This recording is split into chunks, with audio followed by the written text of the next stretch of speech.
Humans have been using roads to get around for thousands of years, but what are the oldest roads in the world? That's the question we're going to be exploring today, from ancient roads in the northern Chinese steppe to the ancient ridgeways in the south of England. Join me, I'm counting down 15 of the oldest roads in the world, starting with number 15, the Post Track. In 3838 BC, an incredible trackway was created on the Somerset Levels in England. The timber trackway consists of long ash planks spaced along 3-meter intervals, and it was likely used as a pathway to places of spiritual significance. It's because of this that it was likely updated, maintained, and eventually replaced over the years. And when the newer Sweet Track was made some 30 years later, some of the wood planks from the Post Track were reused. Number 14, the Steppe Route. Now, while the Silk Road is undoubtedly Asia's most famous historic road, the Steppe Route is its lesser-known older cousin that actually predates it by at least 2,000 years. Connecting Eastern Europe to northeastern China through a series of roadways, it was surrounded by forests to the north and deserts to the south, and extended for a distance of 10,000 kilometers. It's through this roughly 2,000-year-old route that furs, weapons, musical instruments, precious stones, and jewels were transported on horseback. Number 13, the Viet Triana. The ancient Romans, they were prolific road builders, and the Via Triana was one of their crowning achievements. Stretching from Benevento in the northwest to Brindisi in the south, it was built in 107 AD by the Emperor Trajan at his own expense in order to shorten the distance between the two cities. Today, it is still possible to visit both the road and the remains of several Roman bridges that are along it, such as the Ponte Ladrone, the Ponte delle Ciance, and the Ponte Pietra. Number 12, the Ridgeway. By some accounts, the Ridgeway may just be one of the oldest roads on the planet, believed to have been used about 5,000 years ago for trade. This 139-kilometer route is located in southern England and stretches from the Salisbury Plain to East Anglia. The path is littered with historical sites from the Bronze and Iron Ages, and it was also actively used by the Vikings, Romans, and, according to reports, as recently as 1750 by travelers. Ever since 1973, though, it's been protected as a national trail. And today, people who want to experience England's great historical heritage will visit it and go for a stroll. Number 11, the Bundan Way. Of all the roads in Oceania, the oldest that we know of is the Eastern Australia's Bundan Way, believed to be thousands of years old. This 365-kilometer track links what is now called Mount Kosciuszko with the turquoise ocean waters of Bilgalera. It's believed that tribal groups use the path for various reasons, be that during spring migrations or for ceremonial gatherings in the summer. Unfortunately, though, for decades, Australian authorities have more or less allowed the road to go into a state of disrepair, and it's only in recent years that a revitalization effort has begun to bring the trail back to its former glory. Number 10, the Champs-Élysées. In today's day and age, most roads are made of asphalt, and while this may not be as pretty or as colorful as the roads of years past, asphalt is proven to be a top-tier road material. However, like anything, it got its start somewhere, and according to the historical record, the first modern asphalt road was none other than the Champs-Élysées. Located in Paris, France, this road was constructed in 1824. It was built to connect the Place de la Concorde in the east and the Arc de Triomphe in the west. And it continues to be a marvel of urban design. At 1.9 kilometers in length and 70 meters in width, it is absolutely massive, and it's become world famous for its series of luxury shops, cafes, and restaurants, and according to many, it holds the distinction of being the most beautiful avenue in the world. As you might imagine, the Champs-Élysées is often quite busy, ferrying everything from tourist buses to local traffic. It is bustling with activity, and it ends at the Arc de Triomphe's incredible roundabout. It's also worth mentioning that from time to time, the Champs-Élysées is car-free. That's because thanks to a 2016 bylaw, the road is pedestrian-only on the first Sunday of every month, making that the perfect day to visit this iconic roadway.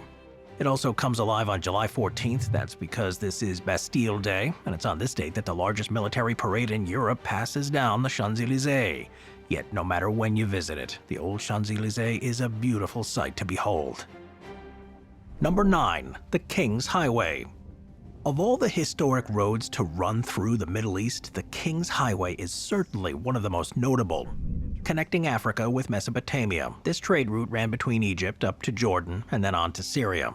In use since at least 800 BC by ancient states such as Edom, Moab, and Ammon, it was mentioned frequently in the Bible's Old Testament. In fact, it's believed that many of the wars waged between the Kingdom of Israel and the other kingdoms in the area were likely fought, or at least in part, over control of this highway. After the Iron Age, the route continued to see use during classical antiquity by the Nabateans and later by the ancient Romans. It then continued to be a well-traveled during the Byzantine period too, and it was an important pilgrimage route for Christians. After all, the route did pass next to Mount Nebo, which was Moses' death and burial site, and Livas, which was the traditional site of Jesus' baptism by John the Baptist. During the Muslim and later Ottoman periods, the road continued to be used. However, due to its religious significance, it was a highly contentious route during the times of the Crusades. Even as late as 1917, the route had some significance. After all, the famous T.E. Lawrence of Arabia used the road to get to Cairo in order to inform British intelligence of the Arab victory at Aqaba in July of that year. Today, much of the King's Highway no longer exists. However, large parts of it have been paved in the country of Jordan, allowing for the route to be traversed by car.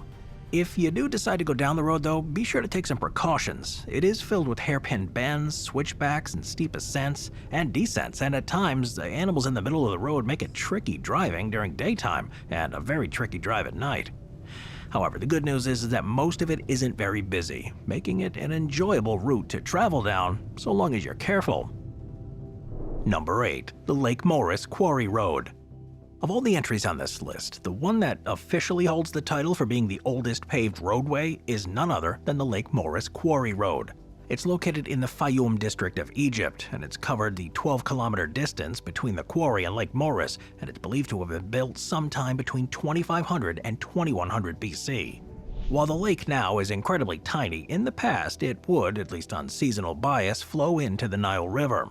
This made it the perfect route for quarrymen to send rocks downriver. More specifically, they would send heavy blocks of basalt down the road to the lake. These blocks would then float their way down to Giza, where they were used to build incredible sites such as the Great Sphinx and the pyramids. Now, the road itself was pretty strange by modern standards. Coming in at an average width of 2 meters, its composition consisted of a mix of slabs of sandstone, slabs of limestone, and logs of petrified wood. This, in turn, puzzled archaeologists. After all, not only was the material pretty strange, but the pavement stones bore no deep grooves or marks, meaning that they were likely not transported by carts or foot. After an investigation, it's now speculated that logs were laid over the road and that the stones were transported by sled towards the lake. The stones thereby prevented the sled from sinking into the desert sand, while the weight distribution caused by the logs prevented any large marks from being made into the pavement. So it is worth emphasizing that the road's continued existence today is pretty incredible. After all, it is the oldest paved road in the world by about 500 years, and is the only road constructed by the ancient Egyptians that we know of. And while the construction wasn't consistent, after all, in some areas the stones were placed neatly, while in others they were placed haphazardly, it still is an engineering marvel. As put by geologist James Harrell of the University of Toledo, quote, "The road probably doesn't rank with the pyramids as a construction feat, but it is a major engineering achievement. Not only is the road earlier than we thought possible, we didn't even think they built roads," end quote. So, yeah, it's fair to say, this quarry road is nothing short of incredible. Moving on to number 7, the Royal Road. In the annals of history, the Great Persian Empire is sometimes overlooked. Home to massively important empires for thousands of years, the Persians were one of the few people to effectively combat ancient Romans. And in the heyday of the First Persian Empire, the Royal Road was constructed, commissioned by King Darius the Great, sometime during the 5th century BC. It was built to facilitate rapid communication on the western part of his large empire. Stretching for a length of 2,700 kilometers from the imperial capital of Susa to the western city of Sardis, in what is now Turkey, the entire journey took about 9 days on horseback or about 90 days on foot. It is worth mentioning that the road has a weird peculiarity. More specifically, it didn't follow the shortest, nor the easiest route between the most important cities of the empire, making it less useful than it could have been. It's because of this that the westernmost sections of the road were probably built by past kings, and Darius likely came in and improved the existing roads while building some new ones. When the area was later taken over by Alexander the Great, he used the road on his military campaigns. While recaptured by the Persians in later years, it was retaken by the Romans. and the Romans got to work improving the roadbed, applying a hard-packed gravel surface, and at parts extending its width up to 6.2 meters, increasing its quality and its capacity. In its heyday, the Royal Road also had several posting stations. These were areas where fresh horses could be placed so that messengers could get quickly from one area to another.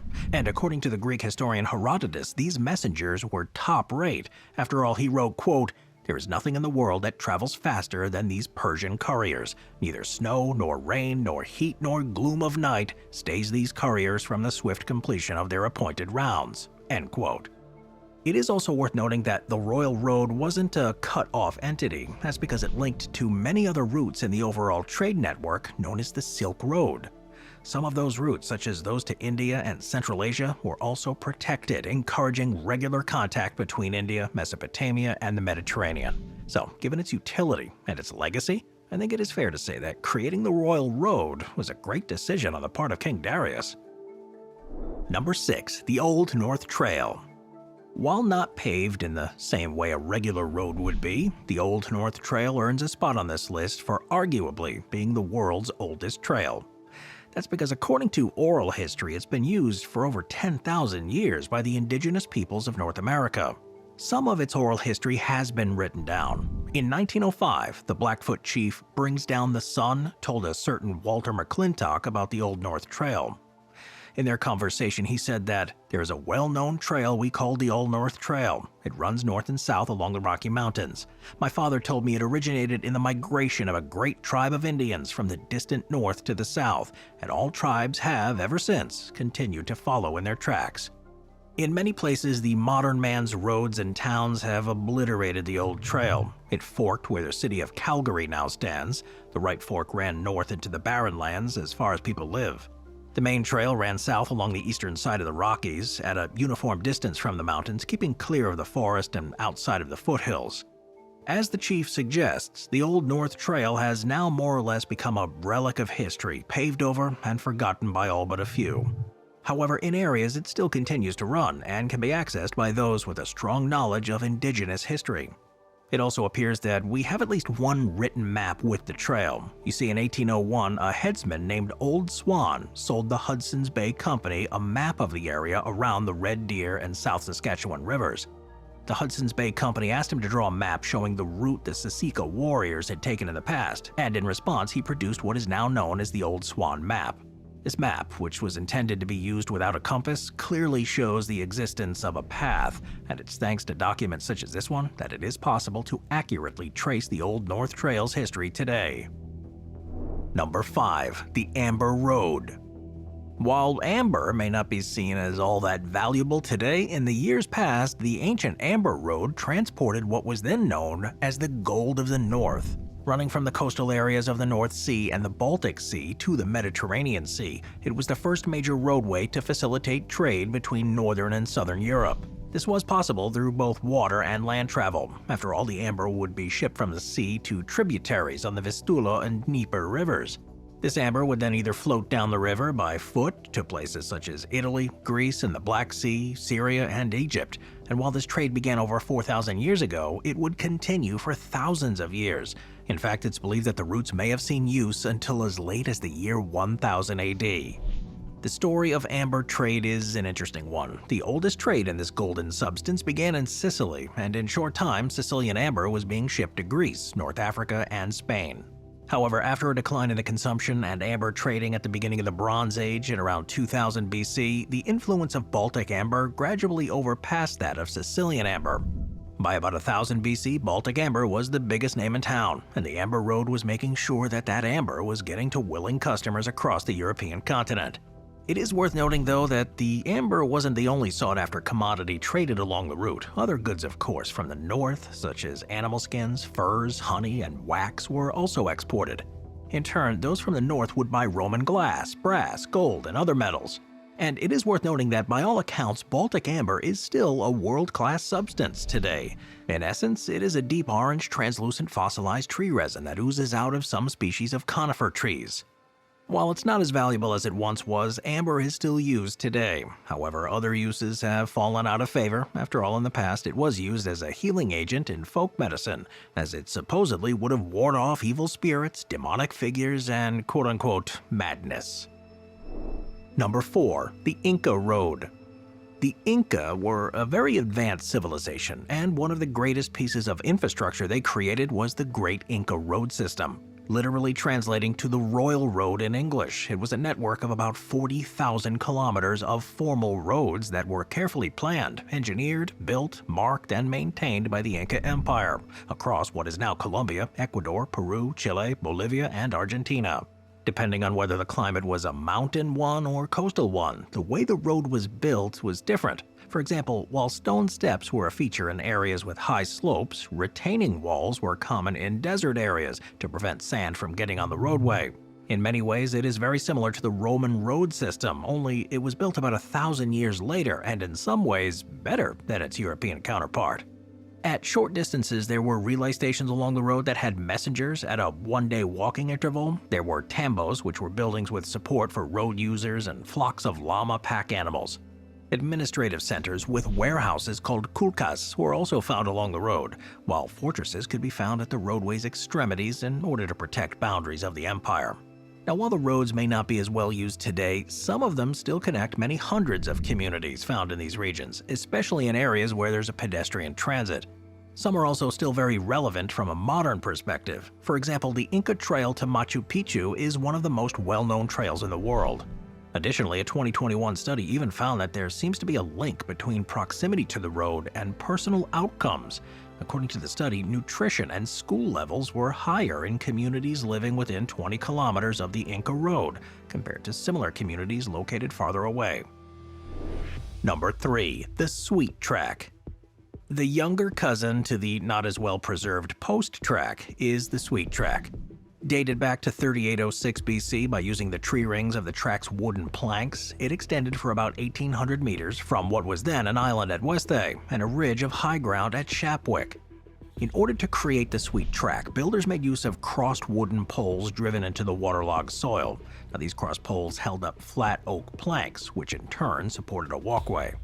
While it served its purpose well, it was far from sturdy. After all, it crossed a swamp and was likely abandoned after just 10 years or so due to the rising water. It was eventually rediscovered in 1970, though, during peat excavations by a certain Ray Sweet. This, of course, raises an obvious question. How did the wood not rot away in the 6,000 years or so in between the road's creation and its discovery? Well, this can be explained by its location. You see, the wood in question lies within a waterlogged peat. This is important because the lack of oxygen in the peat prevents decay, allowing the wood to stay intact.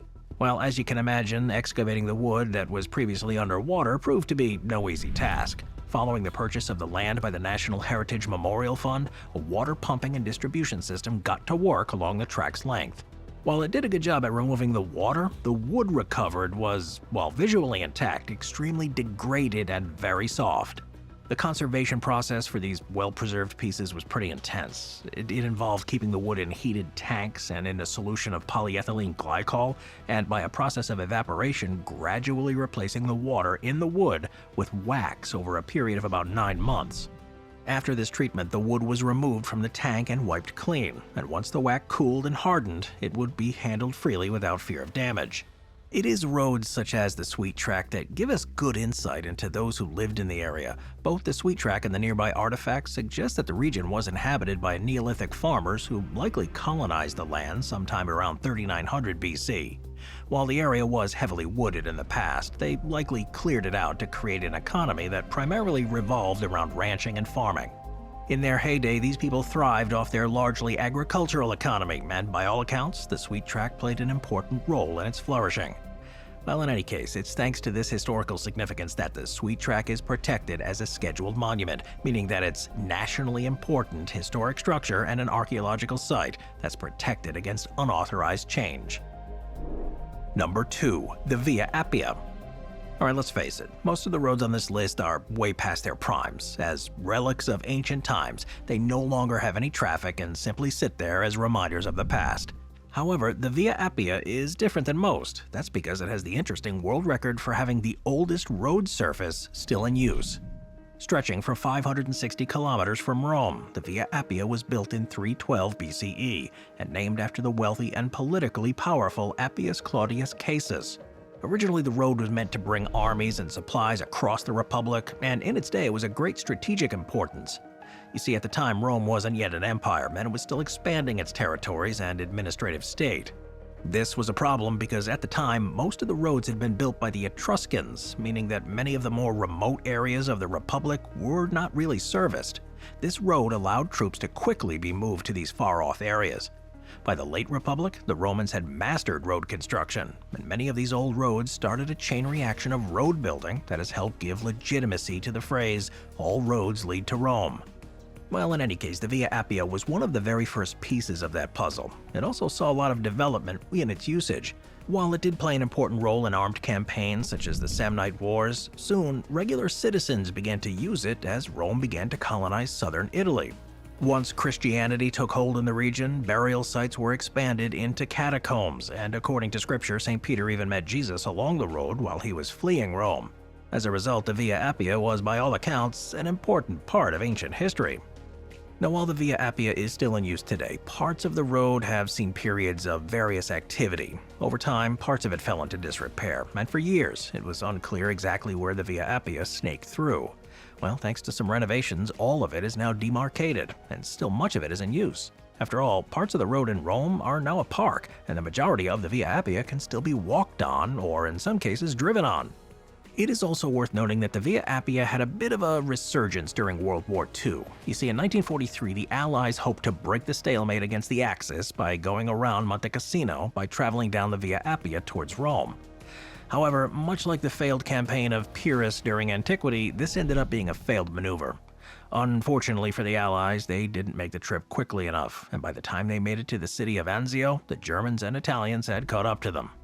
In a counterattack, the Germans then came down the Via Appia from the Alban Hills. However, in a fortunate stroke of luck, they could not retake Anzio, and in May of 1944, the Allies finally managed to break out of Anzio and take Rome. Number 1. The Silk Road. Of course, of all the roads on the planet, few are as old or as important as the one and only Silk Road. Now, contrary to popular belief, the Silk Road isn't one long, singular road. Rather, it's a network of routes used by traders for more than 1,500 years. The very first to use the route were merchants coming from the lands of the ancient Chinese Han Dynasty, with early records indicating that this was sometime around 130 BC. Soon, the Chinese began to take great interest in the well-being of their merchants and extend the Great Wall of China to ensure the protection of the trade route. By the 1st century BC, Chinese silk was widely sought after in Rome, Egypt, and Greece, and this in turn caused European merchants to frequently use this route. If you were a trader, you had a few different options to choose from. These included the northern, southern, southwestern, and maritime routes. Depending on where you were looking to go and what type of terrain you wanted to avoid, some were better than others, and along all four, cities and trading posts sprang up to engage in trade and commerce. Now, despite its importance, the Silk Road was far from well-regulated or safe, covering a whopping 6,400 kilometers. It passed through the lands of several empires and a number of formidable biomes such as the Gobi Desert and the Pamir Mountains. This in turn meant that no single government was charged with its upkeep, and while some parts of the route were safer than others, many were completely lawless. This meant that robberies along the route were common, and so in order to protect themselves, traders often joined together in groups known as caravans in order to fend off thieves. Of those to make this entire journey, few were as famous as Marco Polo. Born into the family of wealthy Venetian merchants, Marco traveled with his father to China when he was just 17 years old. They traveled for over 3 years before arriving at Kublai Khan's palace in 1275, and from there, the young Marco stayed on at the Khan's court, going on to missions to parts of Asia never before visited by Europeans. Upon his return, Marco Polo wrote about his adventures, giving both him and the Silk Road the legendary status they enjoy today. It is worth mentioning that the allure and legend of the Silk Road is still alive and well today. While no longer in use, the modern People's Republic of China has capitalized on its lore by creating a mega project known as the Chinese Belt and Road Initiative. Following the same principles as the ancient Silk Road, it is a multinational modern infrastructure project that's attempting to connect much of the world in a way that's aligned with China's economic interests. In conjunction with this plan, China's even launched a digital Silk Road initiative, which aims to expand digital technologies in developing countries and pose a challenge to U.S. tech dominance. These plans have not been without controversy, though. After all, many international observers have decried the infrastructure loans given by Chinese banks as predatory, while others fear that these initiatives may pose a security threat to the United States.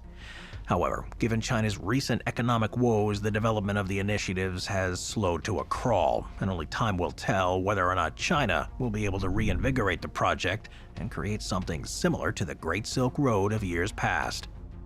Thanks for watching, everybody. I'll see you next time. Thank you to our channel members.